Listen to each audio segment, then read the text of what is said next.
Hello guys, എല്ലാവർക്കും എൻ്റെ YouTube ചാനലിലേക്ക് നമസ്കാരം. എൻ്റെ യൂട്യൂബ് ചാനലിൻ്റെ പേര് നിങ്ങൾക്ക് എല്ലാവർക്കും അറിയാമെന്ന് വിചാരിക്കുന്നു. അറിവിൻ്റെ കൂടാരം അല്ലേ? അറിവുകൾ ഒരിക്കലും തികഞ്ഞവരായി ആരും തന്നെ ഇല്ല. എങ്കിലും എൻ്റെ അറിവിൽ നിന്ന് ഞാൻ പറയുന്ന ഓരോ കാര്യങ്ങളാണ്. നിങ്ങൾക്ക് ഇഷ്ടപ്പെട്ടാൽ ലൈക്ക് ചെയ്യാനും കമൻറ്റ് ചെയ്യാനും മറക്കരുത്.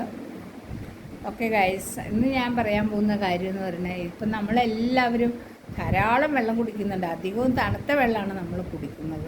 തണുത്ത വെള്ളം കുടിക്കുമ്പോൾ കിട്ടുന്ന ആ ഒരു സുഖവും നിർവൃതിയും നമുക്ക് ശരിയാണ്. ചൂടുവെള്ളം കുടിക്കുമ്പോൾ ഇപ്പോൾ ഈ ചൂട് സമയത്ത് കിട്ടുന്നില്ല. പക്ഷെ നമ്മൾ തണുത്ത വെള്ളം ഒരുപാട് കുടിച്ചാൽ നമ്മുടെ തൊണ്ടയ്ക്ക് ഇൻഫെക്ഷൻ ആവുന്നു, ചുമ വരുന്നു, ശ്വാസം മുട്ടൽ വരുന്നു. അതുമാത്രമല്ല, നമുക്ക് പല പല അസുഖങ്ങളുണ്ടാക്കും. അതുകൊണ്ട് നമ്മളെപ്പോഴും തിളപ്പിച്ചാറിയ വെള്ളം വേണമെങ്കിൽ ഫ്രിഡ്ജിലെടുത്ത് വെച്ചിട്ട് കുടിച്ചാലും അത്രയും ദോഷം വരുന്നില്ല. എങ്കിലും തിളപ്പിച്ചാറിയ വെള്ളം തന്നെ കുടിക്കാൻ ശ്രമിക്കുക. അത് നമ്മൾ ഓരോ തരത്തിലുള്ള വെള്ളം ഓരോ ദിവസവും തയ്യാറാക്കുക. ഒരു ദിവസം ഉലുവയിട്ട വെള്ളമാണെങ്കിൽ പിറ്റേ ദിവസം നമുക്ക് കറുവപ്പട്ട ചതച്ച വെള്ളം കുടിക്കാം.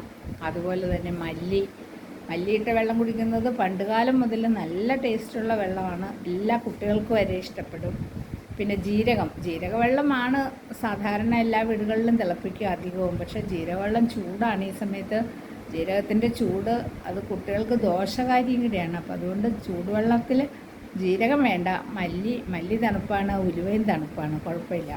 അതുപോലെ ഉലുവയ്ക്ക് ഗുണങ്ങൾ ഏറെയുണ്ട്. അറിയാമല്ലോ നിങ്ങൾക്ക് ഉലുവ കൊണ്ടുള്ള ഗുണങ്ങൾ. ഉലുവ നമുക്ക് ശരീരത്തിന് ഏറ്റവും നല്ല ഒരു ഉത്തേജനം തരുന്ന ഒരു നല്ലൊരു മെഡിസിൻ കൂടിയാണ് ഈ ഉലുവ വെള്ളം.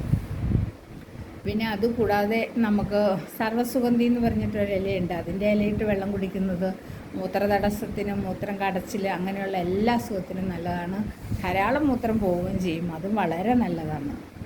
പിന്നെ അതുകൂടാതെ നമുക്ക് കറിവേപ്പിലയിട്ട വെള്ളം കുടിക്കുന്നത് കൊണ്ട് എന്താണെന്ന് വെച്ചാൽ ഫാറ്റി ലിവർ കുറയ്ക്കാനും അതുപോലെ അത് കുടിക്കാനും നല്ല സുഖവും ഒരു ടേസ്റ്റും നല്ലൊരു മണവുമാണ്. അപ്പം ഇതെല്ലാം നമ്മൾ ശ്രദ്ധിക്കേണ്ടതുണ്ട്. അപ്പം എന്ത് വെള്ളം കുടിച്ചു എന്നുള്ളതല്ല, നല്ല ഗുണമുള്ള വെള്ളം, ആ വെള്ളം വേണം നമ്മുടെ വീട്ടിൽ തയ്യാറാക്കി നമ്മൾ കുടിക്കാനായിട്ട്. ഈ മഴക്കാലമൊക്കെ വന്നാലോ നമ്മൾ മിക്കവാറും ജീരകവെള്ളമായിരിക്കും എന്നും തയ്യാറാക്കുന്നത്. പക്ഷെ ജീരകവെള്ളം തന്നെ എന്നും കുടിക്കരുത്, അത് ദോഷം ഉണ്ടാക്കും.